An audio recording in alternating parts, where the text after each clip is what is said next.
Welcome back, CIL Nation, to the College Cup Series, where tonight we come to you live for round five, where the first and only time this season we're taking right turns. That's right, the College Cup Series is going road racing tonight from the virtual Watkins Glen International, a track with an extremely rich history in not only American motorsports in general, but in the real life NASCAR Cup Series. Thanks everybody for tuning in. I'm your host for tonight, Zach Lindler, alongside Alex Gagnon in the booth. And Alex, this is shaping up to be an incredible 110 at the Glen. I'm so excited for this one. I mean, it's not every day we get to see these guys try and battle both the left and the right turns. And I know that these guys already put in a bit of work to get ready for these races, but especially this one. I've heard the chatter has been that a lot of guys have put a lot of extra time in the simulator trying to get ready for this one because it's something they don't encounter every day. You know, this is the only road course on the schedule, and this could really be a huge opportunity for maybe some of these guys who don't have necessarily the acumen on the roadside to find their way into the CIL playoffs with a victory here as the maybe the new CIL road course ringer, if you will. Yeah, a couple of drivers do stand out among the rest of the field as being road course legends. The big one, of course, are Muhammad Alif, who is our current reigning GT3 Series champion. Of course, that season being retired for the time being in the off-season from Ball State University. Right there, you see on your screen attempting his flying lap in qualifying. This is one of the drivers, Alex, that I expect we're going to see very close up to the front, potentially battling for the win. And in fact, I'm going to go ahead and lock him in as my early pick to win tonight's 110 at the Glen. I would say it's a bold pick, but I honestly think that you're right. He's not only got the skills necessary to win some of these road course races, but he also is coming off a lot of momentum. He's working off back-to-back top 5 finishes, so he's feeling good about the way he's driving right now on a track that suits him. I think he will be a tough one to beat. Right now, we're taking a look here at Santiago Perez, who's already picked up a win this season. He's actually picked up 2 between Kansas and Richmond. He's looking to try and make it 3 in a row here today. I'd feel silly if I didn't make Perez my pick here. I mean, he's won each of the past 2 races. The dude has Coke Series experience. He is also going to be one of those guys who's just really tough to beat. And you're right. If there is the dude of the College Cup Series, it's Santiago Perez out of UNC Charlotte. Here's another driver that we can expect to see up towards the front. Zachary DeWale had a lot of success last season in the College Cup Series. That St. Clair car just losing out on the individual student championship, but has resounded back, as you see, eating all the curb going into the bus stop right there and out on his qualifying lap. He has continued that success thus far this season amidst what I would argue is one of the most competitive fields that we've ever had in the College Cup Series. I mean, we've got the 4 full 40 coming to this one here today, so it's going to be quite the pack here. Right now, we're taking a look at Hunter Hidesti, who's a regular on some of the more road course side, particularly lately in Formula C. This guy could be a sleeper pick to pick up a win here today at Watkins Glen. He's currently 5th on the table in qualifying, and that maroon and orange car out of Clemson could be could be one to watch as this one gets going, because he has a lot of practice going both left and right here. And I know those Clemson guys have put in a lot of work this week to make sure that they are ready for this road course.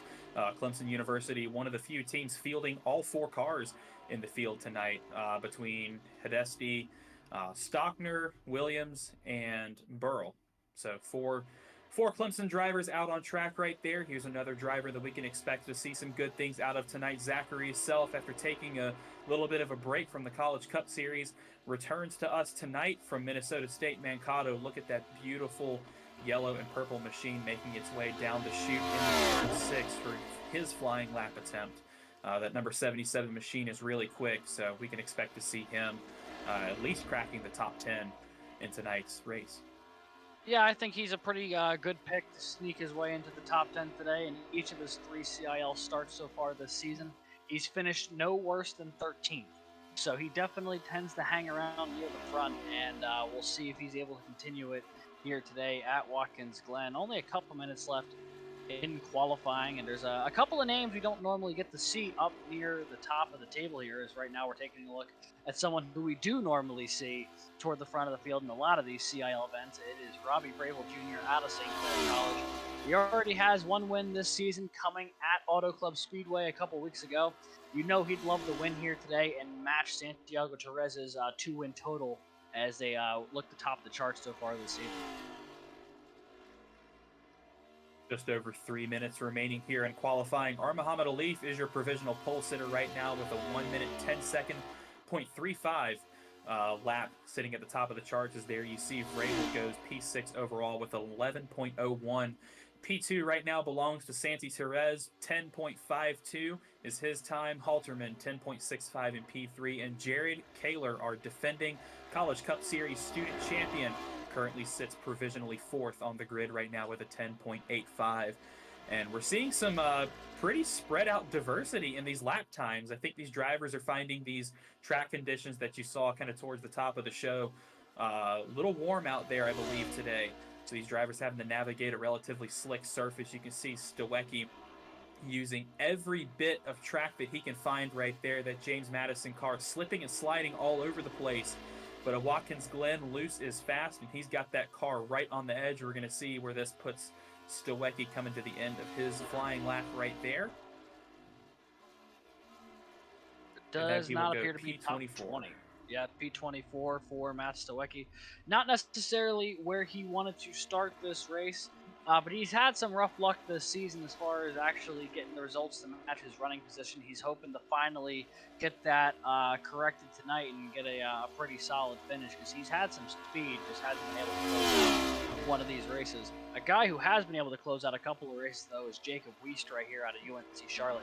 Guy has 2 top 10s so far on the season, and he's looking to make it 3 tonight here at Watkins Glen as he comes out of turn 7, trying to bump himself up a little higher in the standings, and he loses it coming out of the final corner.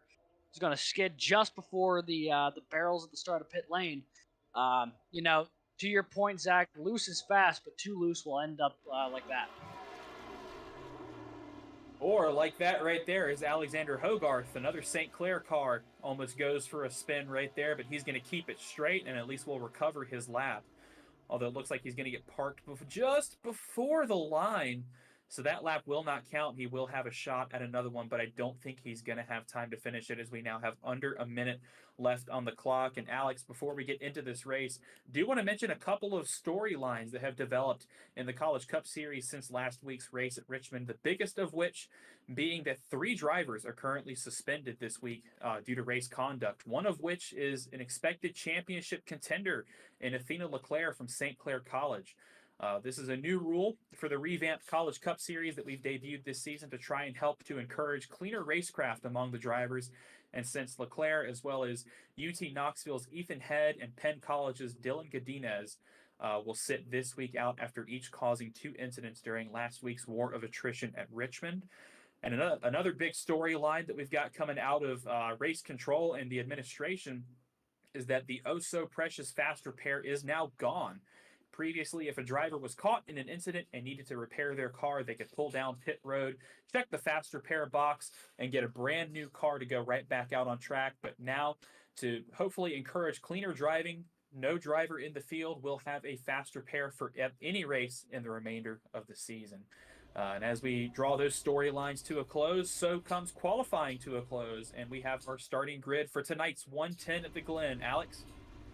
Absolutely. So, starting off on pole, it is Muhammad Alif running with a lap time of 110.358, a blisteringly fast lap out of the driver from Ball State University. Alongside him, making up the front row, it will be 2-time winner this season, Santiago Therese out of UNC Charlotte. And UNC Charlotte continues to dominate the top of the board, with Clint Halterman qualifying 3rd and reigning series champion Jared Kaler in 4th. Rhett Crane out of Ball State will be 5th. Ball State or UNC Charlotte making up each of the top 5 spots. The first school from neither of those 2 places will be St. Clair College, and Robbie Vrabel Jr. rolling off 6th. Jeremy Millerin out of Purdue, the alumni champion from the season ago, rolls off 7th, alongside Connor Levy of Arizona State. In ninth, it is one of the potential candidates for a road course ringer here, and Hunter Hadesti out of Clemson University, alongside Jake Cummings from Wingate. In 11th, it is the number 5 car of Tim Robb out of American University, alongside last season's runner-up Zach DeWale from St. Clair College. Digging now into row 7, it is Edwin Onofre out of North Texas in that number 99 car, alongside Andrew Burrell of Clemson University in that 888 machine from Clemson. In 15th, it is Esteban Munoz, Jesus, out of FIU, alongside Ricky Paz out of Valparaiso, rolling off 16th. Andrew Williams in 17th for Clemson, finished in the top 5 the last time the Cup guys went to the Glen. He'll look to repeat that here today. He'll roll off alongside Austin DeLong from the Penn College of Technology in 18th. In 19th, it is Garrett Patton out of Arizona State, alongside Colin Kolpa out of the University of Indiana. Looking at our bottom 20 starters for tonight's race, starting 21st, Matt Nordberg, last season's Alumni Championship runner-up from NC State. To his outside will be Jason Wallet, our Daytona 250 champion from Drexel University. Starting in 23rd, Andrew McCall from Purdue in that 018. 24th, Matt Stowecki from James Madison University. Moving on to row 13, Jacob Wiest from UNC Charlotte, Michael Sidor from Penn College.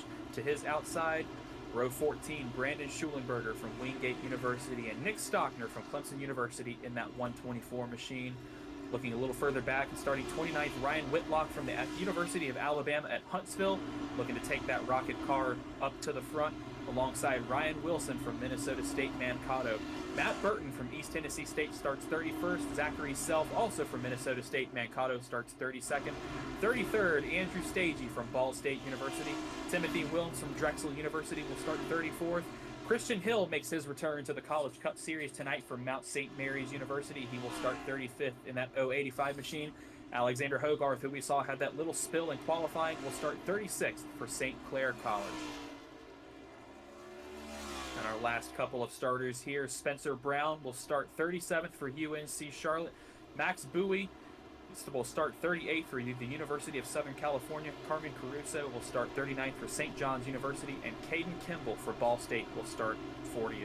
And this is going to be one heck of a race. This road racing is something that we haven't seen in the College Cup Series for a couple of seasons now, so I can think of a lot of drivers who are really itching to get back out there on the road course in these NASCAR Cup Series next-gen cars. Maybe some other drivers who are thinking, oh man, this is going to be rough. Looking forward to using this as their drop week, but we're bound to see a lot of enticing, incredible action out here on the track as you see the field for the first time stacked up 2 by 2 behind the pace car. Our single parade lap is over. We are approaching turn 7 for tonight's 110 at the Glen. The pace car is going to make that hard right turn onto pit road instead of the left, and Muhammad Alif is your control car. They'll approach the restart zone. You see green flag in the air from Barney, and we are racing here at Watkins Glen.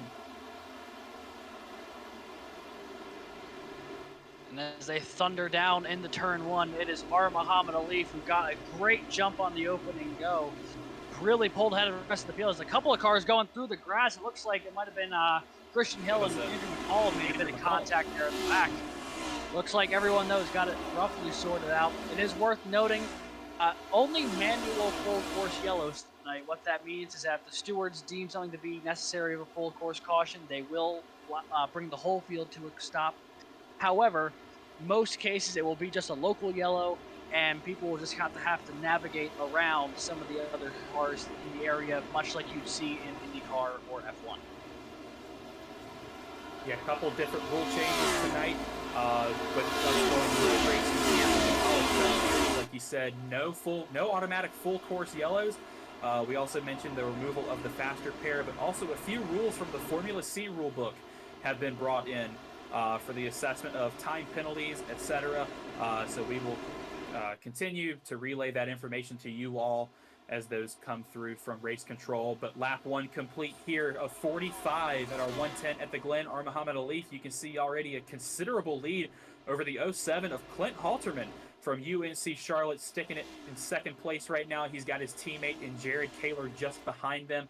And then Rhett Crane, another Ball State car, with Connor Levy having a great start of the race right there, jumping his way up to fifth for Arizona State University. Single file, they come up through the S's for the second time down the back straightaway. If you get a really good exit out of turn one, the draft down the backstretch as you hit almost 160 miles an hour in these Cup cars, and then come almost screeching to a halt for this bus stop is going to set you up for a really good run into the carousel right here. A long, sweeping right-hand corner, one of my favorite corners on the entire track, because it feels exactly like that, the carousel in these Cup cars down the chute here. A little long setup here into this quick turn 6, 7 left-right switch, and I think Robbie Vrabel Jr. has had some problems, as well as Ryan Whitlock. What has happened here? We have to see what tangled, if those two drivers tangled right there. But that Alabama Huntsville machine of Ryan Whitlock you saw off course right there, and Robbie Vrabel Jr. Through the bus stop pretty late. Yeah, taking a look here at the replay, Whitlock comes running in toward the bus stops. Seems to get through the opening bit of it all right. Not entirely sure. Oh, just loses it on an overcorrection and then spins back, collects Michael Sidor. And definitely some heavy caution there. Stockner was involved as well. I think I saw Andrew Burrell is behind, though. Yeah, I think I saw Andrew Burrell in there as well. So two Clemson cars collected in that incident right there, and I think that that shot of Vrabel that we saw was him potentially trying to miss that incident. But unfortunate to see out of Ryan Whitlock right there. He maybe did a little too much curving coming out of the bus stop right there, and you saw that sent him head on into that tire barrier on the outside. Ultimately collected a few more cars. So unfortunate to see there. Yeah, and that's bound to happen with sometimes how heavy these cars are. You know, if you get a little bit of air going up too high on one of those corners, it's surprisingly easy to no longer have the traction you think you do, and when you go to recorrect it, the car just doesn't want to listen to you. And, you know, when you try and catch it, then you end up kind of how Whitlock ended up there into the tire barrier.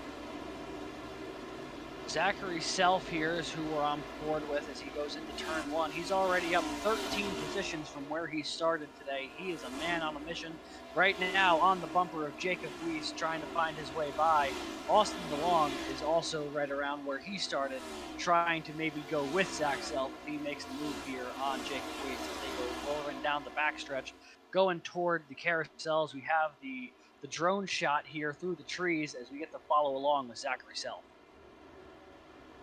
You want to make that bus stop as smooth as possible. The whole goal of road racing in these Cup cars is to try and make track as straight as possible, as wide as possible. So you want to try and keep that car as straight as you can through that bus stop. Eat all the curve that you can. So one very, very fluid motion through there is the key to getting through the bus stop, as you saw through the drone cam right there. Looking at this battle heating up right here. That's the Indiana University machine of Colin Culpa. I believe this is for, this battle is with the 076 of Matt Nordberg. This is the battle for the 16th position on track right here. Only a couple tenths separating these two alumni drivers, who are not only racing each other for position on track, but also for a couple extra points in the alumni individual championships. So we can look forward to this battle heating up as they come down the back straightaway one more time for these two drivers. Hard on the brakes once again into the bus stop, eating all the curve. You can see both cars right there up on two wheels as they hit that curbing. That's always a lot of fun to watch in these Cup cars, Alex.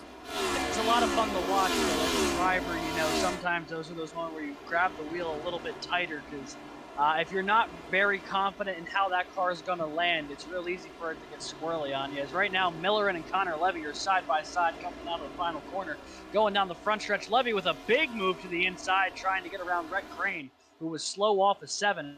And as they charge into 1, they're going to go as a big block trying to make the move. Miller into the inside right now. That's Santiago Torres, who's fallen back from 2nd. He's down to 7th now. I wonder what's going on there. He's already dropped 5 positions from the start of this race. Meanwhile, Connor Levy up from 8th all the way to 4th position and Rhett Crane still holding pat in 5th. Millerin up 1 from where he started. He's now running in the 6th position as he's gotten by Therese. Although Therese is starting to close back in as they head toward the bus stop. Millerin almost had 2 positions right there coming across the stripe that time, but got a poor exit out of turn 7. He was all over the back bumper of Rhett Crane and to the inside of Connor Levy there as well, but Levy with the better exit out of turn 7 was able to get that position around Rhett Crane down the front stretch that time. Millerin neither gaining nor losing, although he's coming under fire right here. Something fierce from Santi Tires, who looked like he was presenting an attack that time into turn 6, but thought better of it and backed out. Great defensive driving right here from Millerin to keep that 117 machine behind. Once again, 2 alumni going at it.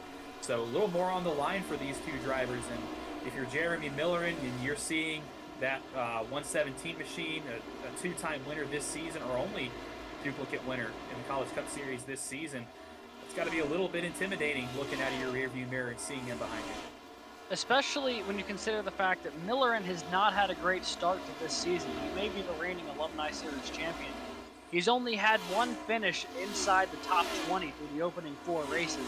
So not only is he battling for 6th here with a guy who's already won twice this year, but they're also battling for the Alumni Series lead in this race. So all the more reason to fight a little ferociously to try and keep the 117 behind them. Therese looked to make the move there through the carousel, closing directly behind. And at this point, I have a feeling Therese is just waiting for his moment to pounce and never be able to make a mistake. The best thing that you can possibly do is, when you're in this position, if you're Santi Tires, is to let that position come to you. Do not force the issue. You're only on lap 7 of 45 in this 110-mile race. There is a lot of racing left to go. As you see a little peek to the outside right here, going to try and force Millerin to the inside. Millerin comes up and blocks that time across the stripe, but Tires with a great run down the front stretch, and that move does come to him. The patience waits, and he gets a little loose there in turn 1. Oh, and they make contact. Contact. Oh my goodness, a rare mistake from Santiago Therese cost not just himself, but also Jeremy Millerin as the rest of the field now roars on past him as they get back up to speed. Unbelievable. He made the right move on the front stretch to get to the inside. He made the pass, or he attempted to make the pass, and I think he just got a little bit too much curve in turn 1 there, Zach. Got a little bit loose, and as he went to go correct it, the car snapped on him, and he made contact with the 100 car of Jeremy Miller. Here's the replay. Here's a replay again, looking at this great run. You can see just how wide the 117 goes off of turn 7. That sets him up with so much momentum coming down the front straightaway. And he's going to pull alongside Millerin, outbrake Millerin, and just outbrake himself as well, I think. Lucky for Santi to keep it out of that wall. You can see just inches away from that blue retaining wall. Millerin able to drive away unscathed as well. And Santi was as well. So the only damage to those 2 cars, maybe a little beef between them right now and hurt feelings as both drivers lose out on a ton of positions. That's going to put Tires back in P16 as Millerin is now running just outside the top 10 in 11th.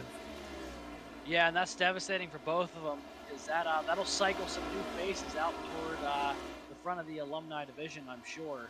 Right now we're on board with Jake Cummins, who is right now approaching the bus stop with Hunter Tedeschi all over the back of him.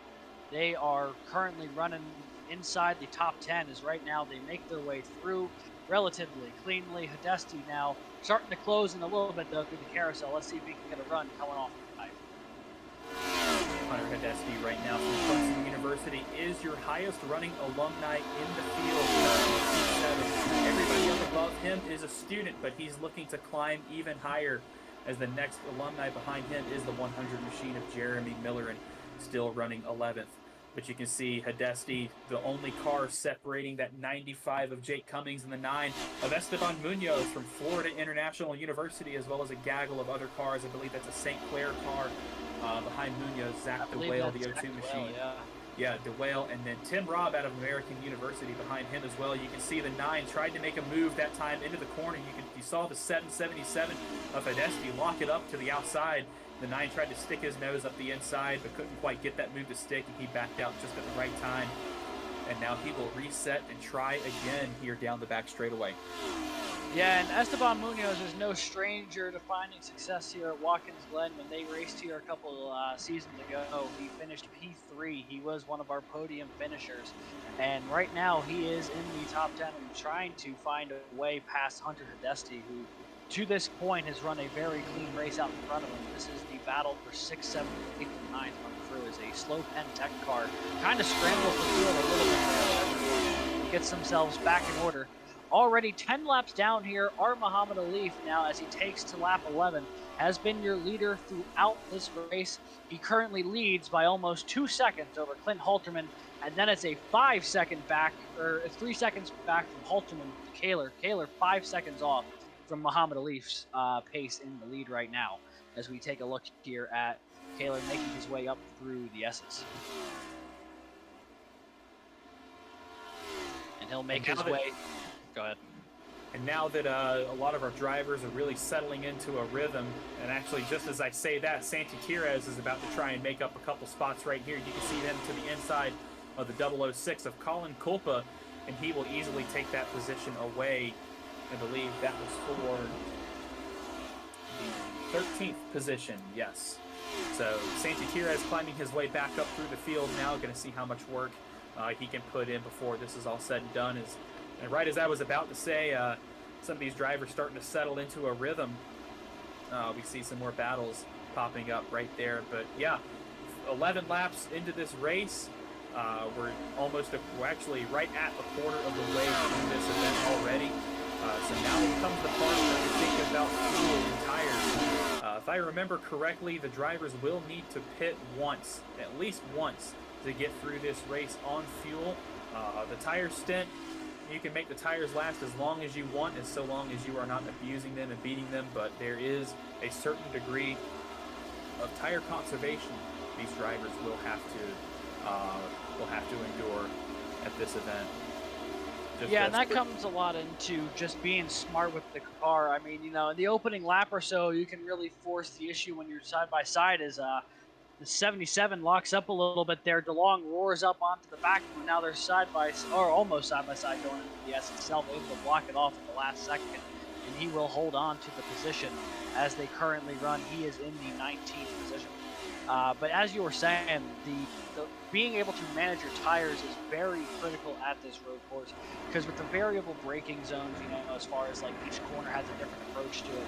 If you're not careful, it is really easy to overtax these tires, really overheat them, and have them start wearing out rather quickly.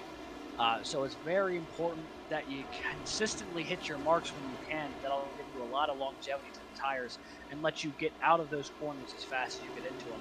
As right now, Hunter Hidesti all over the back of Jake Cummings here. They are battling for the 6th position. Cummings, though, with a bit of a better run coming off the turn 7 into the front stretch. He'll have a little bit of an advantage here as they dive back into turn 1, but he locks up a little bit, and that might bring the 777 back closer as they go to the S's. And we talked about tire conservation. You don't have to do a lot to conserve tires here at Watkins Glen, but that is certainly the worst thing you can do to your tires is lock up that right front, and that's what we're seeing the most out of our competitors tonight. Especially going into turn 1, we've seen a lot of lockups, and that's going to allow the 777 of Hidesti to stay right on the bumper of the 95 of Jake Cummings. Clemson versus Wingate right here. This battle for the 6th position is just heating up. Yeah, Hunter Hidesti has been hanging around here for the past couple of laps. He's been really waiting for Jake Cummings to make a mistake. It's going on right behind him there. Esteban Munoz under pressure a little bit from Zach DeWale and Tim Robb. That is a 3-car battle for 8th. Directly behind what we're looking at here. He got a little loose coming through the carousel, and it let the 0-2 of DeWale close right up behind him. And now he is running for his life as he goes down the front stretch. 2 cars in the draft directly behind him. This gap has opened up just a hair between Cummings and Hidesti as Cummings locks up again right there into turn 1. So already maybe feeling the heat a little bit in those tires from those previous lockups. So Jake's going to have to be really careful here to preserve that right front, to not wear it out too much before we get too far into this race. But this battle heating up really nice right here. You can see just behind, Esteban Munoz has pulled out just ahead a little bit ahead of Zach DeWale there in ninth place. Tim Robb still all over the back bumper of that St. Clair machine. American University versus St. Clair right here. America literally versus Canada right here. St. Clair, our only Canadian team in the field in the College Cup Series tonight. So this is shaping up to be a great battle. Approaching lap 15 of 45, almost a third of the way through this race already. Yeah, and speaking of approaching lap 15, as we hit it, the leaders are starting to get a little closer to each other because Muhammad Alif has hit lap traffic up ahead. He's got Andrew Burrell directly ahead of him, and then not too far ahead of Burrell, there are 3 cars all in a little pack, and it has allowed Clint Halterman to start closing his way up. It took Alif a second to get around the 81 car of Brian Whitlock. So now Halterman's about the closest he's been all day at about 1.5 seconds as someone locked up to the bus stop up ahead. I think that was Alexander Hogarth in the 20 car. But as we follow Alif here, we'll have to see how he can navigate the slow car coming off. That is Hogarth going very slow through the carousel. They are side by side through it, and if Alif runs up on top of him now, it could let Halterman close in tight if there's no room to make a move. You see Burrow going really wide that time right there. Alif is as Alif was able to make it around the number 20 machine, and here comes Clint Halterman also able to make it around the 20. Very slow right there. Might have some damage or maybe some overheated tires. So hopefully he'll be able to get that fixed. But Halterman also up in the mix. Hopefully being able to use these lap cars as a pick against Alif. Hopefully this lap traffic will slow down Alif, and Halterman will be able to pull up to his back bumper and get around him. Here in the Cup Series, the rule is so long as you are not already scored a lap down, you have every right to stay on the lead lap before you go 1 lap down. So you can be aggressive against the leader. You can defend your position with all you have, but as soon as you get past, you must obey the blue flags. So Alif is in the hot seat right now when it comes to lap traffic. Some of these guys, like we saw Andrew Burrell doing that time by against Alif, not willing to give up that position, but now must concede the line. That was a big moment there for the 07 car as the lap traffic was getting out of the way for Alif. They tried to get back to the racing line to get back up to speed. Burrell and Matthew Burton kind of met right at the entrance of the bus stop, left Halterman nowhere to go. He had to check up big time to make sure there was no contact. Everyone gets through the bus stop okay, but Halterman drops back over 2 seconds, and now he is barely in the same zip code as Muhammad Alif. As Alif dives into the corner, Halterman just barely is crossing the start-finish line. I do want to draw your attention to this graphic on the right side of your screen. Well, two graphics. There on the bottom right of your screen, you can see the gap. You could see the gap between Alif and Halterman. That was a very fluctuating gap. Larger, smaller, larger, smaller through the laps. But now to the top right of your screen, you can see the map of the track. That is a live position tracker of every single car that is on track. You can see that little green blip right now is the 07 of Clint Halterman. The car that we are currently looking at will be highlighted in green. All the students are highlighted in blue, and all the alumni are highlighted in red, so you can see that number 12 machine coming down the chute right here into turn 6, and look at that gap all the way back to Halterman. Alif has put almost 3 seconds on Halterman with, you know, a generous amount of help from lap traffic, but still a great performance here from that number 12 Ball State machine. Yeah, the gap started because of the gap started closing because of lap traffic, and then it reopened because of lap traffic. So it's a bit of a double-edged sword whenever you start getting by some of the people in the back of the pack. Sometimes it can help pull you up to the leader. In Clint Halterman's case, it can actually impede you a little bit. As right now we are taking a look at the number 13 car out of Ball State, Andrew Stagey. Let's see what happened here.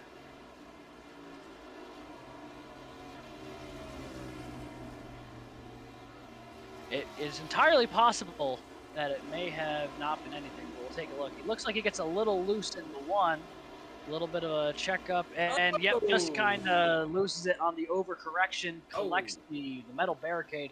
That definitely looks like a toe link got knocked loose on that left front there. Yeah, it was going so well for the 13 right there, Stagey. And I believe this is Ricky Paz. Ricky Paz has gone for a little trip. I believe that is in turn 1.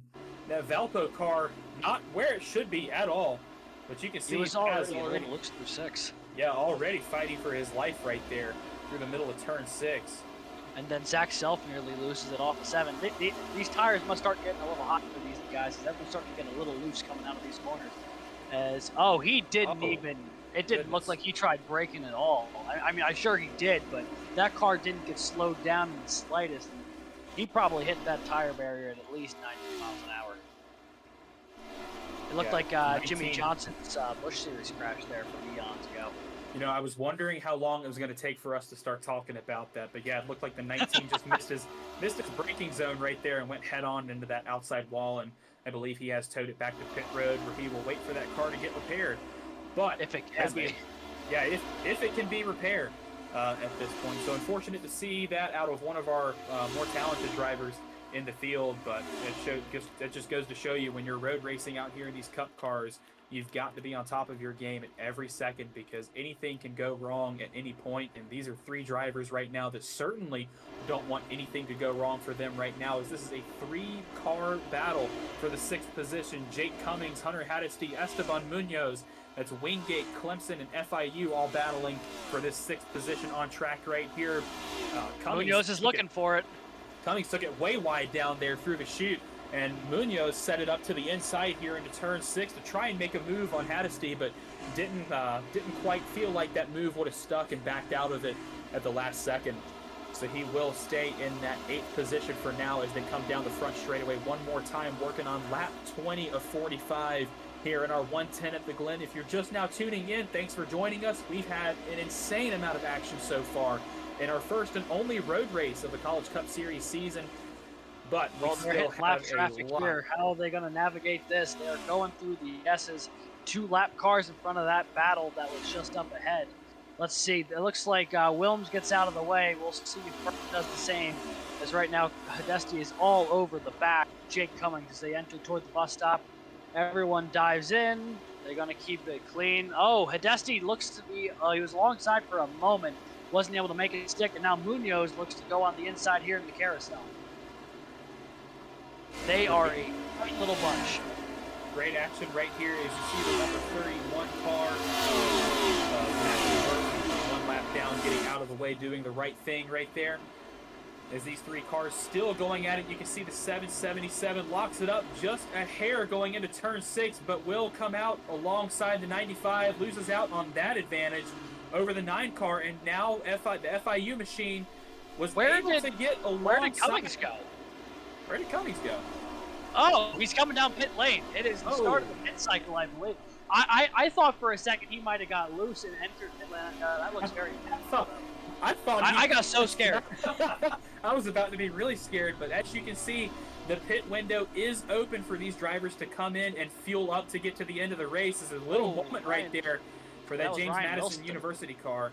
Ryan Wilson going for a little trip right there through the grass. But yeah, the pit window is open. We should see a lot of drivers coming down pit road, and that will be a very busy place about here in the next 5 or so laps.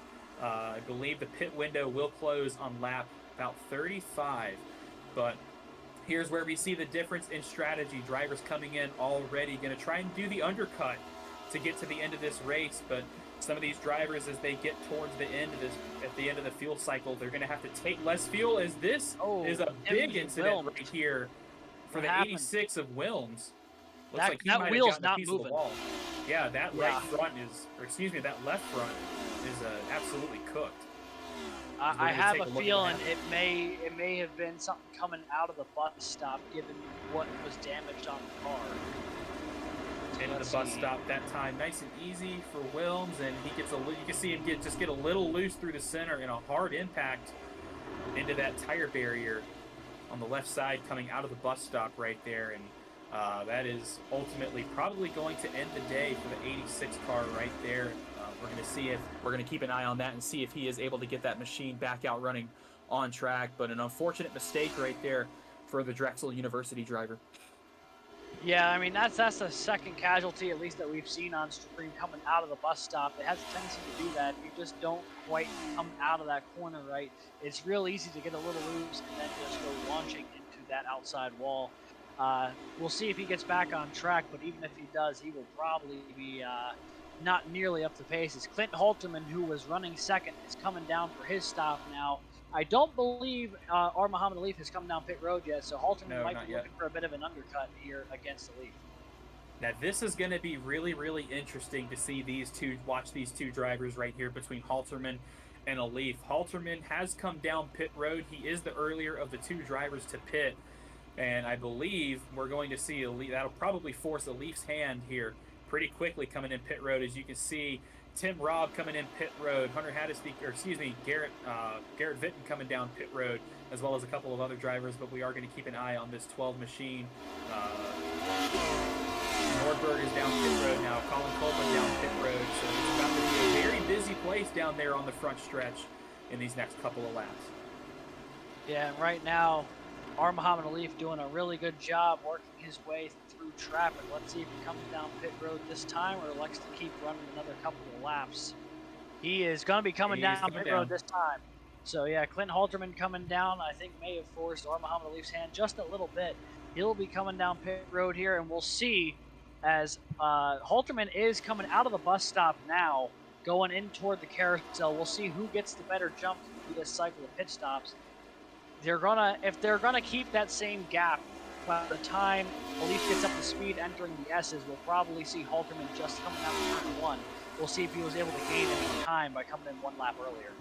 I believe the gap was about 2.5 seconds between those two cars when Halterman first made the turn to come onto pit road. As there you see the car one side down for Alif. He's going to take 4 fresh Goodyear rubbers right here. Halterman coming out of the final corner down the front straightaway. We're going to see where this puts these two drivers. Alif is off of pit road. You can see down the access road. Halterman through turn one right now, and it looks like Alif had a significantly better pit stop right there, as we're going to check to see what that interval settles out to in a couple of seconds here. But up through the S's for Muhammad Alif, he will reassume the lead, I believe, out of pit road by at least a couple of seconds. Yeah, once the pit cycle's fully complete, it will be Muhammad Alif cycling back to the lead, and it will be Clint Halterman, who, granted, didn't lose a ton of time, but certainly didn't gain it in what would have been one of his best opportunities to do so. As now there's a couple of Ball State cars going through the carousel. It is a leap ahead, and I believe that is Andrew Steggy between him and Clint Halterman. R100, Jeremy Millerin has exceeded track limits to gain an advantage, and he has received a drive-through penalty. So that's a critical penalty to a guy who's still in the hunt for the alumni win. I mean, he was running right around the top 10, but he was second in the alumni standings. Right now, we'll take a look here. We're on board with Colin Kolpa as he is coming down the front stretch here. Let's see what we've got on the replay here for the 006 car out of Indiana, as he just goes in a little too hot into turn one. Able to keep it for the most part off the wall, but then spins back out on track. Is he going to be able to get out of the way of everyone? Looks to be so, as that was Kaler who was flying by the current race leader, I believe, because I don't think he's come down pit road yet, although I think he does need to come in at some point if he hasn't already. He's got about 6 laps before that tank of gas runs dry. So Kaler will pit within these next 5 laps or so here on track. But yeah, great action we've seen so far all around the track, all up and down the field. Some battles for position. You can see as we're tuning in right now to the lean green UNT machine of Edwin Onofre, that number 99 out of University of North Texas. I don't know. I'm not sure if he's made his pit stop already. He has not. Jason Willott looks like he's coming into pit road here. They were just about to start battling. I was ready to see who was going to start duking it out, but Willott decides it's time to come in and get some gas. Edwin Onofre still needs to do so, and the timer is ticking as far as when he's coming in. It's got to be now, within the next couple laps. It's right now Santiago Therese battling Brett Crane. This is the battle for the 8th position as Therese makes the pass and will start pulling ahead, now trying to chase down Connor Levy, who's in the S's just ahead of him. That was a clean move, perfectly executed right there from Santi Therese. Pulled alongside the 6, got underneath him into the corner, was able to take that shorter line around and drove off with the position. So masterclass right there in overtaking uh, from 117. As I think we have a car around on the backstretch in the carousel. Believe it's Andrew staging. Yeah, we're on board right now with Robbie Vrabel Jr. He has a couple cars around him, particularly Zach Self to the inside. They go too wide into the bus stop. He gets around Self and then just isn't able to hold on to it. Doesn't look like there's any contact on the car, but that is going to cost him some time as he did the full 360 coming through. And as he tried to get it swung around right there, it looks like he just kissed the wall with that right front. So hopefully that won't leave any damage on his car, but good to see that he was able to keep that car rolling, didn't stall it, kept continuing. Here is the replay of the Andrew Stagey incident. You can see that Ball State machine once again. Oh, the bus stop, and who was that parked in the middle of the track? It looked like another Ball State car. That may have been Caden Kimball. I'm not entirely sure. It certainly wouldn't have been our race leader, I don't think, who is the other Ball State car in Muhammad Alif. Let's see if we can take a look at who he had to get around, because that got dicey for a moment there. Let's see, it's definitely a red and white car. I can't tell. Yeah, I'm gonna chalk that up as potentially another Ball State car until proven otherwise. Because that does look like the paint schemes they're running. Oh, look at the 13, looped it around again in the carousel, almost collected a couple of other cars right there. Andrew Williams was around in one. Andrew Williams is off in turn one, so everybody is spinning everywhere. We got a bunch of tops on track right now, as we're going to hopefully get a replay of that Drew Williams incident. But one of our front runners here in the College Cup Series on the student side has gone for a little pirouette in turn one right there, and it looks like he might have picked up some damage, or that car has some really overheated tires, because he had a handful of that car right there.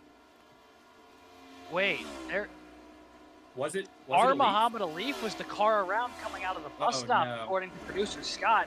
He is now half a lap behind Clint Holterman, who is currently running fourth, but the three cars ahead of him have not hit yet.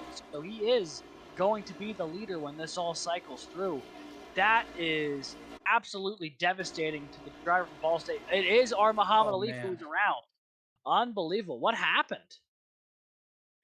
Dare I say a little too much? Oh my goodness. Oh no. Here?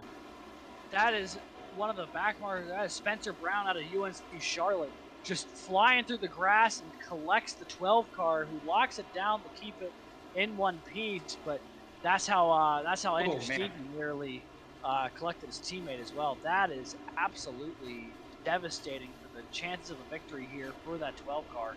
He had absolute control of this race from the drop of the green flag, and now with only 17 laps to go, it's going to take a miracle for him to find himself back to where he was.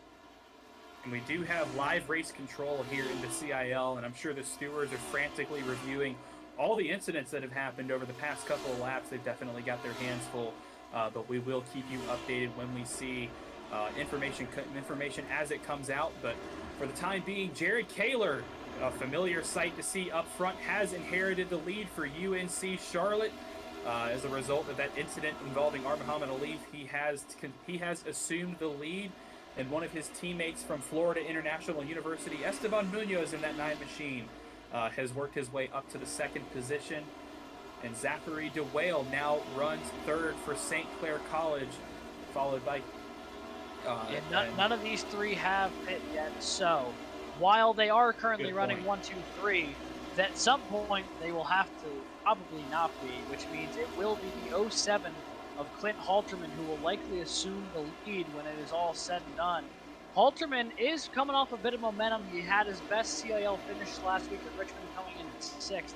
He has 2 top 10s this season, and a win would absolutely catapult him not only toward the top of the standings, but lock him into the playoffs here as he looks to get by Andrew Williams, who definitely has a bit of damage on that car. Silver lining right here for Muhammad Alif. He does have a teammate in Rhett Crane in that number 6 machine right behind him, so look for these two to work together to get their way back up through the field and give Alif a shot, any sort of shot at all of salvaging this race. So looking forward to seeing some teamwork out of these two cars, as we're now at 15 laps to go here in the CIL. 110 at the Glen, and Producer Scott, I think it's that time. Let's crank it up for a CIL full send.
Those glorious, glorious, naturally aspirated V8s sound so good when they road race, going up and down through the gears on this beautiful racetrack here at Watkins Glen International. 14 laps to go. Time is ticking for these drivers to make their final moves here in the 110 at the Glen. Our only road race this season in the College Cup Series. Disaster struck a couple laps ago for Muhammad Ali, getting tangled up with a lap car and taken out of the lead, but he's got his sights set in front of him to try and work his way back up through the field. That is one driver that will never give up, no matter what you throw at him. And here you can see the gap between Alif and Tirez shrinking ever so slightly. Well, not so slightly. That gap has come down in the past 5 laps from 5 seconds to just under a second. So Alif on a hell march up to the front right now to try and get around Santi Tirez. I believe that would be that'll be for P2 when it all cycles out. That it's is for true. P4 right now, but with Kaler on pit road, all that leaves is Munoz also on pit road. That means now Muhammad Ali not only is closing in on potentially second here from Santiago Tirez, but if he keeps up this march that he's been on the past couple of laps, dare I say that gap is not necessarily insurmountable up to Clint Halterman. I know Halterman's got a huge gap and is running really well today, but all it takes is one slight missed corner and you lose a couple seconds, and all of a sudden Muhammad Ali could be right back in this one. As Kaler jumps back on track, he cycles out into the second position. 2-tire change for Jared Kaler. He cycles back out into P2, only about a second behind Clint Halterman. This could be the strategy move of the day, Zach, if he finds a way to get up and ahead of his teammate from UNC Charlotte.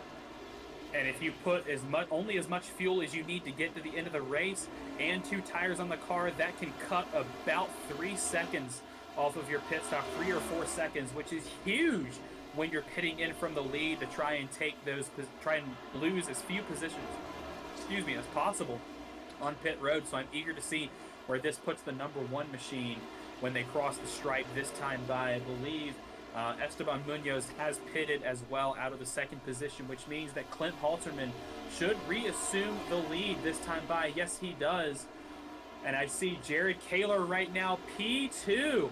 So the strategy call worked. He is 1.5 seconds behind his teammate Clint Halterman right now.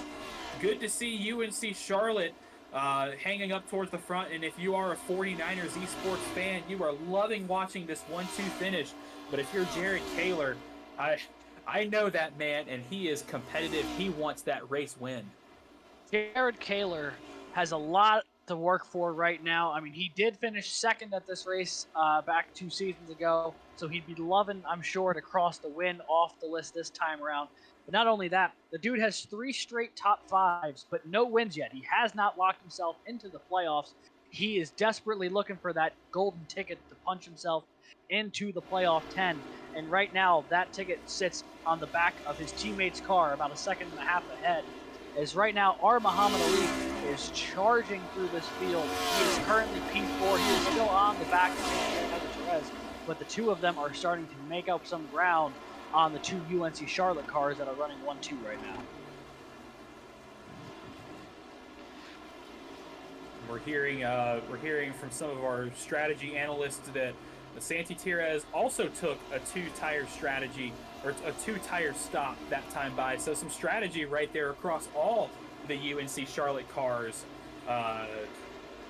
to really put them on the board, up on top of the board. And actually, I think that is a UNC Charlotte 1-2-3, 2 students, 1 alumni. So UNC Charlotte, the 49ers, is going to take away a massive haul of points from this race if it's settled out as is. But I think that with just over 11 laps to go, Muhammad Alif and Rhett Crane, those two Ball State cars, are going to have something to say about it just yet.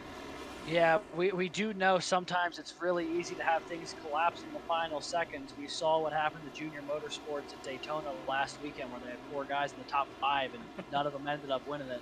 Neither here nor there, though, is right now this is the battle for 5th. It is Esteban Munoz charging down toward the back of Rhett Crane as they make their way toward turn 6. Geez, that was a tough sentence to say for some reason. Munoz, though, on the back of Rhett Crane, he's looking to get himself back into the top 5. He is on slightly fresher tires as he was one of the last cars on track to pit. So maybe that will be what he needs to get past Rhett Crane here. He is only on 2 fresh tires, though, so maybe it balances out. I don't really know. I leave the strategy calls to the guys who actually know what they're doing. And that certainly was a team strategy call. We've talked about a couple times this season the friendship that Kaler and Munoz have forged, the technical alliance between FIU and the 49ers esports team. So you've got to be thinking that Esteban Munoz was also led in on that strategy, and it has worked for all of them. We saw Alif take 4 tires when he came down to do his service on pit road, and what a drive from him that he is only in the 4th position right now and not further down. But Rhett Crane falling into the clutches of Esteban Munoz. And here another battle we see lighting up right here. This is Jeremy Millerin in the 100 machine. The battle for 10th place with Tim Robb. Millerin going to outbreak Robb by a lot there into the bus stop, but touches some grass on the exit of the chicane, and that's going to allow the 5 of Tim Robb from American University to close all up on the back of that Purdue Boilermaker machine. And he's going to get a huge run down the chute right here into turn 6. Going to get all over the back bumper. Doesn't present an attack this time by. Going to stay behind Millerin. Ever so patient is that Tim Robb. We've talked about him all season in the middle stages of the races. He's been challenging for these top 10, top 5 positions. He's an incredibly talented race car driver, but just can't seem to finish the job. And now it looks like he will be able to put together a good run right here if he's able to take away this 10th position from Jeremy Millerin. But a great drive we're seeing from the number 5 machine, as we really haven't even seen him in the top 10 all day. Yeah, this is kind of where Tim Robb's finally come alive. He was all over the back of Jeremy Millerin on the closing half of that last lap.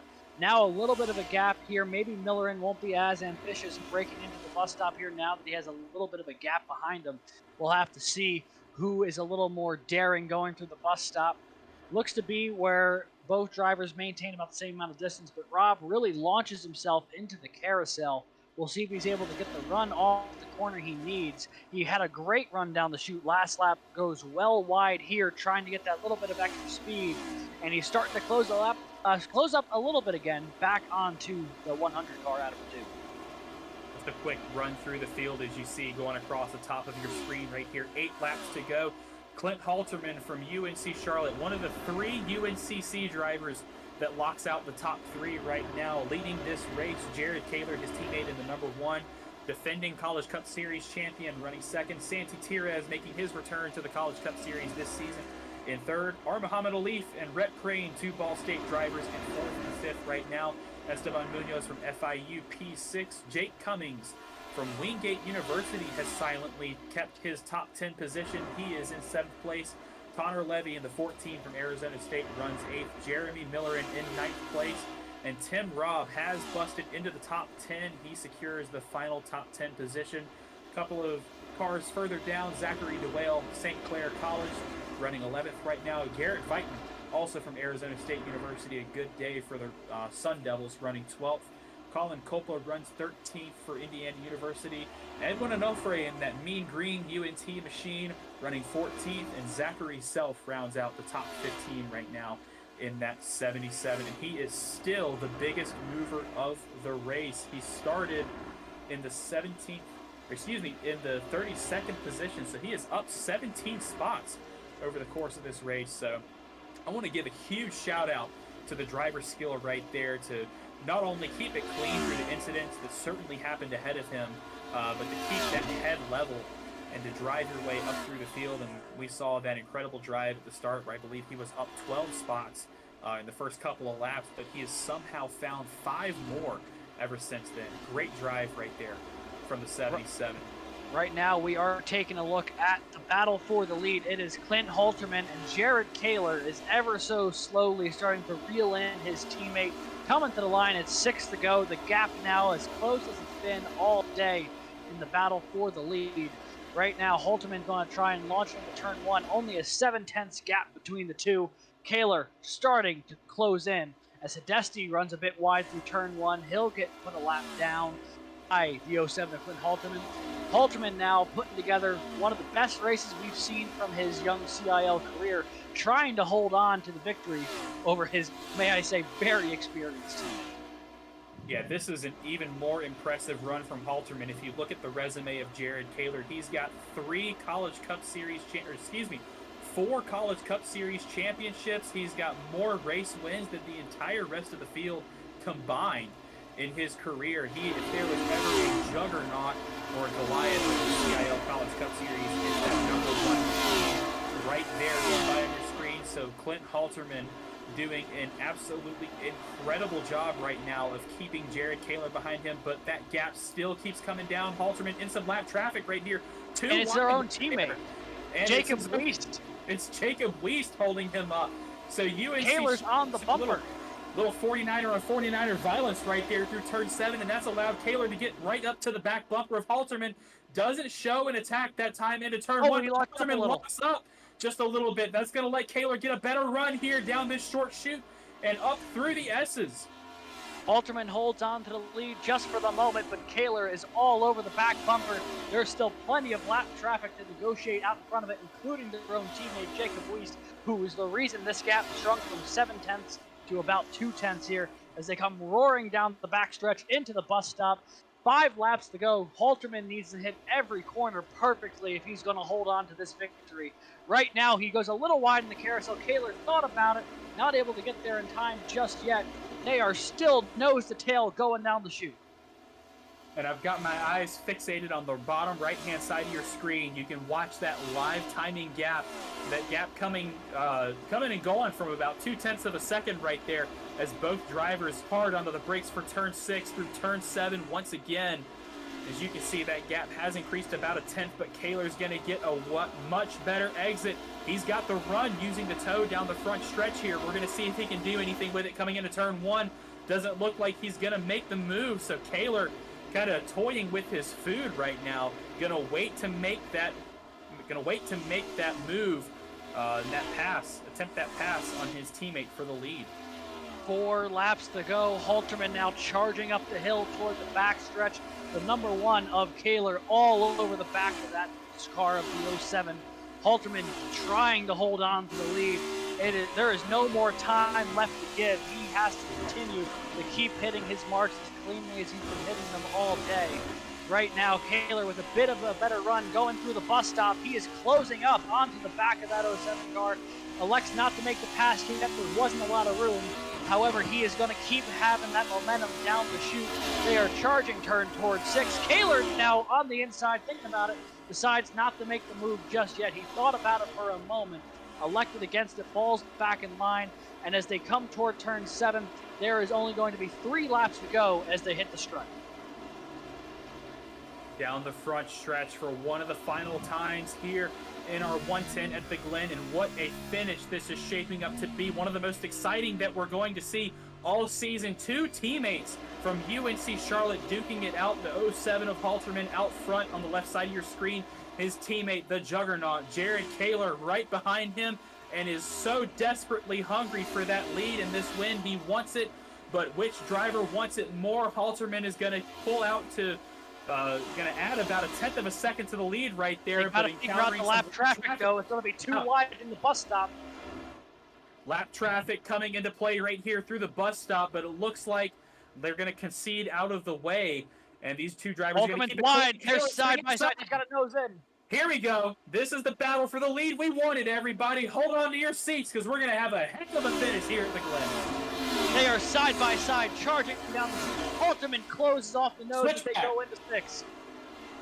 Kaler tried the switch back there through the chute, down the chute, couldn't quite get it to stick, as Halterman just a tad later on the brakes is going to retain that lead position as they come across the front stretch once again. This time across the stripe, it'll be 2 to go. Oh, ahead of them. It is right ahead of them. It is the current point leader, I believe, Jason Willott. Kaler diving in on turn 1, locks it up, unable to make the pass, but both cars get through it cleanly. Halterman still holding on to the lead. I don't know how Kaler didn't collect his teammate there as he locked up into turn 1, but they are charging up the hill for the second to last time here today, and Halterman still clinging to this lead, barely.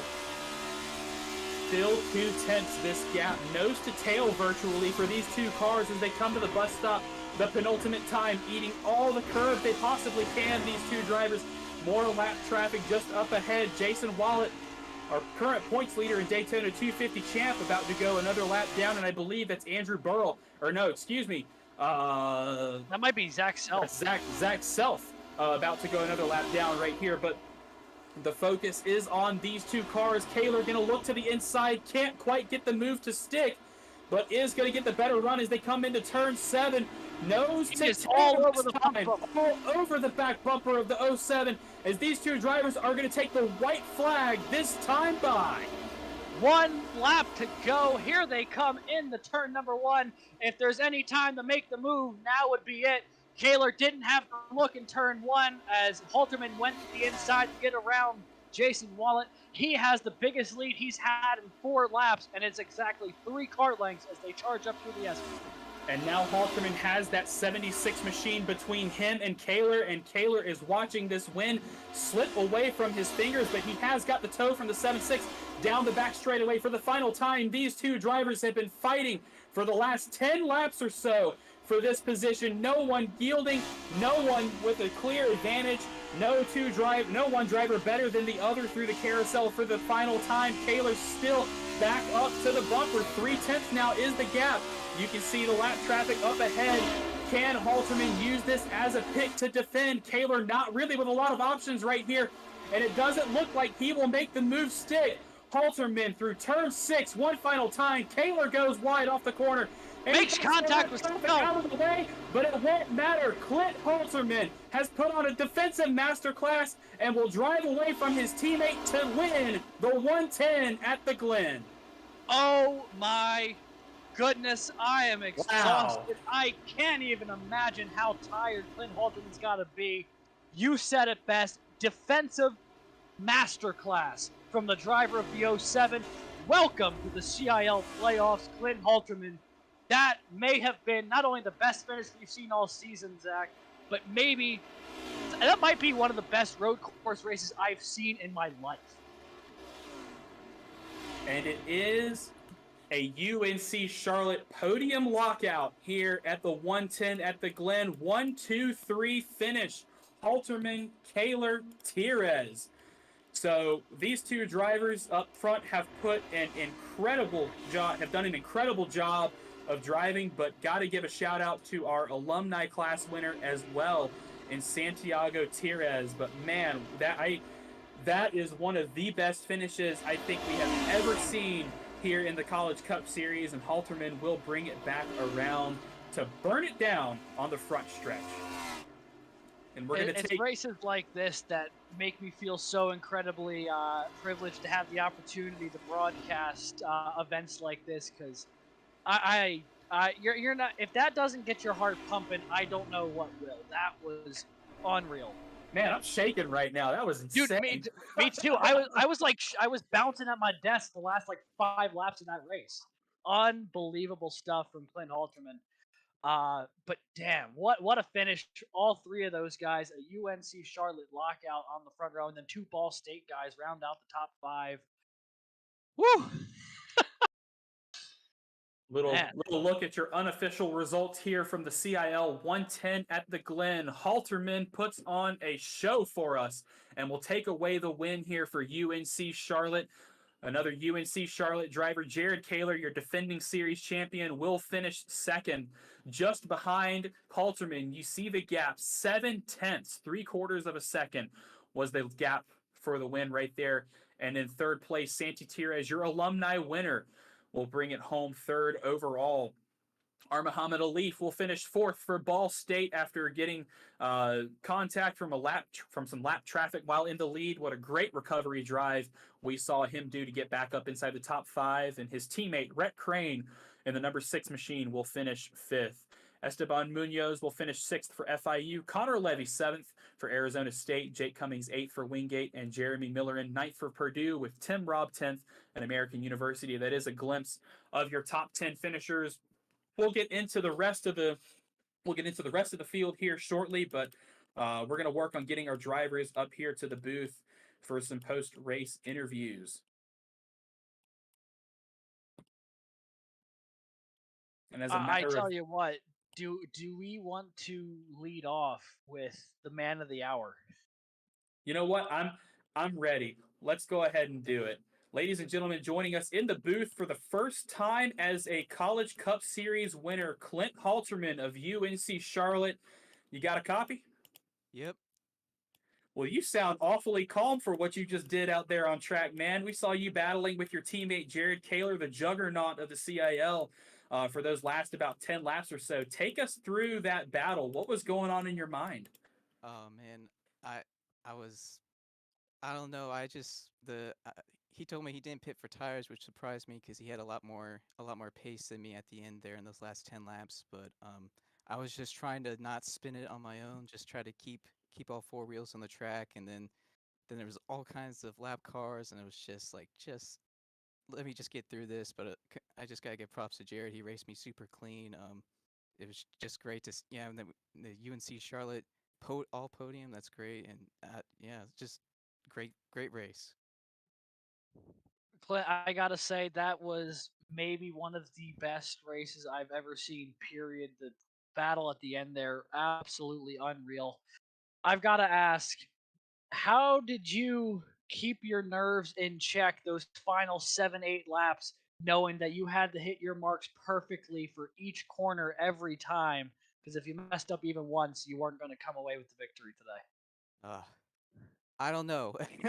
uh, I think it's just this is my favorite track, and it's just like I knew if I just keep it smooth, I could just keep it on the track.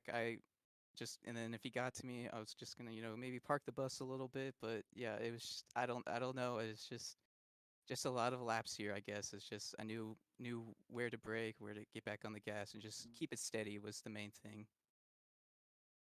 Well, Clint, brother, you did anything but park the bus. You drove the wheels off the dang thing coming to the line right there. But a couple of things we want to let you know. Number one, congratulations. You are qualified for the College Cup Series playoffs in about 6 rounds here. And number two, UNC Charlotte walked away with a 1-2-3 finish. That is something that I don't believe we have ever seen in the College Cup Series before. So, with those two things in mind, how do you approach the rest of the season from here on out?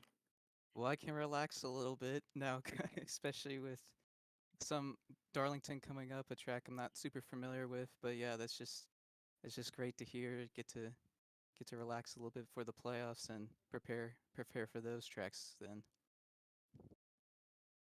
Well, congratulations again. But before we let you go to celebrate with your teammates, is there anybody you'd like to shout out or thank here on the broadcast?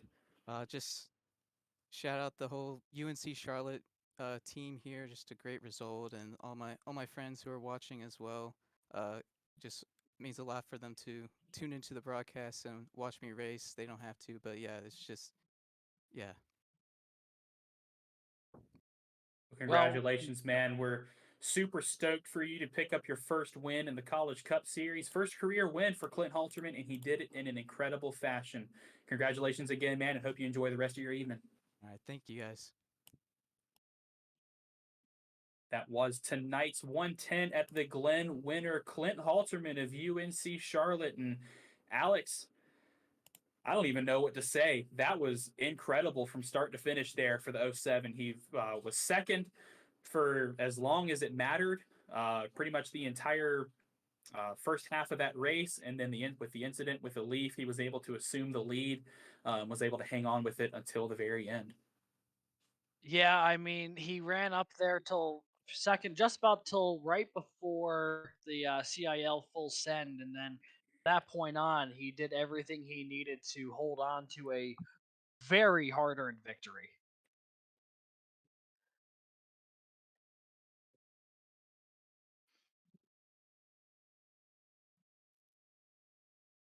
I Let's think go. we should probably bring in Jared Kaler next. You think? Go 1, 2, 3. Let's do it. I say that knowing full well I don't know how to bring someone in. There we go. All right, there we go. Sorry, folks, technical difficulties, but let's go ahead and talk to our second place finisher tonight, Jared Kaler, also out of UNC Charlotte. You got a copy? Yeah, I got you guys. How's it going? Pretty good, man. We are absolutely riveted after watching that finish. We saw you chasing down your teammate, the gap coming down ever so slowly through the last few laps there, and then the battle for the lead. Take us through those last few laps. What was going on inside, A, inside the car, and B, inside your helmet? Um, I mean, I was hoping. I was like, man, it could have been anyone else but a teammate because I really wanted to give him the bumper a little bit, but I wasn't gonna really do that to a teammate. But Clint did a great job holding me off, and that was a lot of fun there with the lap traffic, and it came into play pretty well. I know when I came out of the pits, I got stuck behind some lap traffic, and that opened up the gap, and then from there on, I was going ham until the checkered flag. I was trying to do everything I could to get the gap down, and I got to his bumper, and I couldn't get the run where I needed to get the run to set up a pass. I was really good off turn one, but going up through the S's, I'd kind of get the arrow wash and lose kind of some ground. But I just couldn't quite get the run to make a lunge. I locked up a couple times and almost got into him. But yeah, that was a lot of fun. Jared, you've consistently put on some of the most entertaining finishes we've had this season. Given that this is the, I believe, the third or fourth time we've had you up in the, I think the third time we've had you up in the booth already this season. Uh, this is a bit of a loaded question, so I apologize in advance. But what is going to be the catalyst to get you finally over the hump? I mean, already a fourth, a third, and 2 seconds this season. You're running so well. What is going to be that last piece to finally put it together and officially punch your ticket? Although right now you're looking really good on points. Um, I mean, the thing is, when you're running, fourth, third, second, all those positions, eventually one day, you're gonna get everything to perfectly fall in your place, and by running up front, you're gonna be able to take advantage of that, and hopefully, get into the win. So by running up front, you're constantly putting yourself into a position to win. And things kind of didn't set up today. I think the lap traffic kind of affected that a little bit. But we played the strategy right. And I know Clint took 4, and I only took gas only there. So I was able to get the strategy right, which for me the strategy is always the hard part, nailing that. So to nail that right for once, that's just one more checkbox that's completed, and eventually one of these races everything's going to fall into place because I'm running up front, and hopefully that happens soon. Yeah, well, you definitely do have at least the points lead, I'm pretty sure, at the moment. So that is definitely some solace to take away from this week. Before we let you go, anyone you'd like to shout out here on the broadcast as you becoming a regular, dare I say, third member of the broadcast team at the end of these races? I want to thank you guys for putting on the stream and putting on the race, and Niner Esports, and it's pretty cool to get a UNCC podium sweep here. So yeah, that's really cool to get that. So congrats to Clint and Santee, and yeah, hopefully we can get more momentum and see if we can finally punch our ticket. Alrighty. Well, thanks for popping in with us here, Jared. That was Jared Kaler, your P2 finisher here this evening. And that just leaves one more member of UNC Charlotte to bring into the booth, the third place finisher and the Alumni Series winner from today, Santiago Torres. Santi, how you doing? Um, it could have been better. Did not so proud things out there today, but you know, I'll take a third, I guess. Yeah. Just want to apologize to Jeremy there. That was Ma- going to be my yeah. first question. We were watching a great battle between you and Miller in there early, and then it just looked like what happened there? Did you just catch a little bit too much curb there in turn one? Um, no, I felt so I made the move and felt fine, and then for some reason I felt like I was going too quick. So then I made I don't know, just a bonehead move to downshift. I mean, you can hear it in my onboard, and you shouldn't do that first of all in the first gear, and it just kicked. It was just a dumb move. I don't know why I did it, and unfortunately, me and Jeremy got turned around there. I'm glad he got a top 10 still out of it, but yeah, it's just a bad move. And that all started with the mistake I made in turn one. I tried to outbrake Clint and locked up and had to take the shortcut at the bus stop. So yeah, really eventful. I think I ran into a lap car somewhere too. I was just hit the wall. Sounds like you um, had a busy day. yeah, it happens. Definitely not my best performance, but I'll take it. Glad Clint got the win. Really happy. He got a win for UNCC and Jared as well for getting second. Feel like there's a Days of Thunder hit the pace car reference to be made here. But anyway, Santi, congratulations on another podium finish here.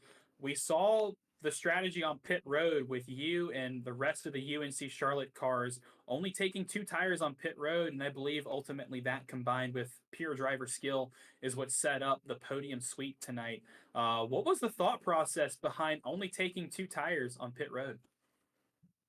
Well, I can't speak for Clint, or Jared, but I took none. Just took Oh, fuel. wow. So yeah, I think Jared might have took none because we were in the same Discord talking about it. I think Clint took tires and yeah, just right now you don't need to take tires in road courses in the Cup car. Xfinity car and truck are different, but yeah, didn't take any tires. That's probably why I made up all the ground. But next time these guys will probably know better, I guess. Well, Well, no matter the call, it worked out for you, and you and your two UNC Charlotte brothers were able to sweep the podium here at Watkins Glen. So we're gonna let you go celebrate with your teammates first. But first, anybody you'd like to thank or shout out here on the broadcast? Yeah, thank you guys for putting on the broadcast. I'm sure it was fun to watch. it was a blast to watch, let me tell you. Oh, definitely. Thanks to UNCC, and thank you, Coney Setup Shop. Congratulations again, Santi. Hope to see you soon. See you guys.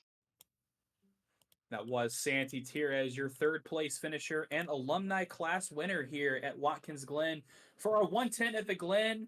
And Alex, where do we even begin to recap this race? I mean, I'm at a loss for words, and I feel like I am every week for some reason or another, with This just week, how though, for a incredible. very positive reason. Yes. But what Yeah, incredible no. racing we saw out there on track.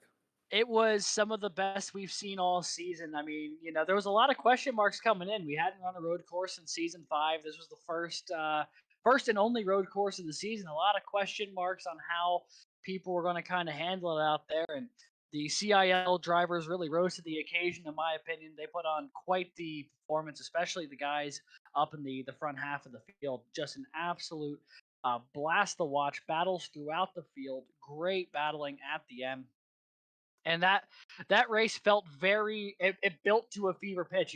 There was some interesting moments throughout the field early, and then after the pit cycle we really got to see the start of what would become the climax of the race, the big battle at the end as Kaler sort of working his way in, trying to run down Halterman, and then he got there, and then they were battling for it, and Halterman holds on, and what was just the story of the race, in my opinion, Jack, if I had to boil it down to one sentence, was it was the best race we've seen all season, in my opinion. Absolutely. I would, I'm usually not the one to make superlatives like that, but I will absolutely agree with you. That was the best racing that we've seen all season from start to finish. A lot of our drivers, I agree. I think a lot of us had some reservations coming into the road race of, oh my goodness, this could be really interesting for in more ways than one. But you were right. The drivers really stepped up to the occasion. There were incredible battles from start to finish all throughout the field. And they put on one heck of a show out there for us today. And again, a huge shout out to UNC Charlotte for coming to play today. They were by far the best team out there, pretty much in on all facets of the competition. The driver skill, the pit strategy, the racecraft, they had it absolutely perfected today. And really minimize their mistakes out there on track. And it shows in the fruits of their labor. That's a 1-2-3 finish for the first time in CIL history. Have we seen a school lock out the podium in any series? So congratulations again to UNC Charlotte on their masterclass of a day. But I believe it is time for us to look at our unofficial standings here from our CIL 110 at the Glen. We looked at our top 10 earlier. Clint Halterman, Jared Kaler, and Santi Tires will lock out the top 3 for UNC Charlotte. Santi Tires, of course, your alumni class winner. Ball State University also came to play. Muhammad Alif with an incredible recovery drive after getting into some trouble about halfway through. He will finish 4th, and his teammate Rhett Crane will finish 5th here. Esteban Munoz from FIU will bring it home 6th. Connor Levy from Arizona State brings that Sun Devil machine home 7th. Jake Cummings, we saw him in battles all day. That 95 machine comes home 8th for Wingate University. Jeremy Millerin finishes 9th for Purdue. Tim Robb will round out the top 10 for American University. So good to see him finally do well and finish the job in a race here. So congratulations to all of our top 10 finishers. Moving on after that, Zachary DeWale for St. Clair College is the standard bearer for that program today, finishing 11th. Garrett Vighton from Arizona State will finish 12th. Colin Culpa, the 006 from Indiana, finishes 13th. Jason Wallet, our Daytona 250 champ for Drexel University, finishes 14th. Zachary Self from Minnesota State Mankato will finish 15th. 16th goes to Jacob Wiest from UNC Charlotte. Matt Stowecki, 17th from James Madison University. And our first Clemson University driver, Andrew Williams, in 18th in that 23 machine. And the last 2 in our top 20, Andrew McCall from Purdue University and Nick Stockner will finish 20th for Clemson University. Alex. You bet. So, in 21st, it is Austin DeLong for the Penn College of Technology. Coming in 22nd was this year's Auto Club winner, Robbie Vrabel Jr. He comes in 1 lap down. Matthew Nordberg out of NC State, 23rd. And Christian Brian Hill, 24th out of Mount St. Mary's. Hunter Hidesti rounds out the group of 4 straight alumni finishers for Clemson, finishing 25th. Matthew Burton for East Tennessee State will bring it home 26th today. Edwin Onofre, 27th for North Texas. Brandon Schulenberger, 28th for Wingate University, and Ryan Wilson is 29th for Minnesota State Mankato. In 30th, it is Spencer Brown out of UNC Charlotte. Not a great finish for him today, but I'm sure he'll be happy to celebrate with the rest of his teammates who put on quite the show up front. Timothy Wilms, 31st for Drexel University. Michael Sidor for the Penn College of Technology in 32nd. Andrew Burrell for Clemson finishes 33rd. Andrew Stagey for Ball State will finish 34th. Alex Hogarth for St. Clair College will come in 35th. Ricky Paz had a little bit of trouble through the bus stop early today. He will bring it home 27 laps down in 36th. Ryan Whitlock for Alabama at Huntsville will be 37th today. And rounding out the rest of the field if they took the green flag. I don't know if they actually did. Producer Scott, is that the end of the list? All right, that is the end of the list. So only 37 cars actually took to the start of the race here today. So that is your finishing results here from the CIL 110 at the Glen. And I believe that will do it for us tonight. What another race what a race we just saw, and that is round 5 of the College Cup Series under our belts. And Clint Halterman of UNC Charlotte has joined the prestigious list of drivers who have punched their ticket to the College Cup Series playoffs. Only the second driver to have done, or the student driver to have done so as well. Now we have 2 students, 2 alumni. Two students, 2 alumni in the playoffs right now. One of the alumni with 2 wins right now. So we are gonna we'll take a look at this playoff standings on social medias later this week when the results are confirmed. So, but again, congratulations to Clint Halterman and all of UNC Charlotte for the podium lockout. And man, Watkins Glen has been a track that has never failed to put on a show here in the NASCAR Cup Series IRL, and it sure did its thing tonight with plenty of passes, slips, and spills, and an incredible battle for the lead right up until the end. But now that the road race is behind us, we can look ahead to round 6 of the College Cup Series, to the Southern 200 from Darlington Raceway next week, our CIL throwback race in the College Cup Series. So be sure you tune in next Monday night at 8:45 Eastern. And if you can't wait for more CIL action, our Formula College World Championship heads to Tsukuba Circuit tomorrow night for our Japanese Grand Prix, round 3 of the spring Formula C season. And I believe that will wrap it up from all of us here. So on behalf of myself, co-commentator Alex, and producer Scott, and the entire Collegiate iRacing League, we want to thank you all for tuning in to tonight's broadcast of the 110 at the Glen. And until next time, stay fast.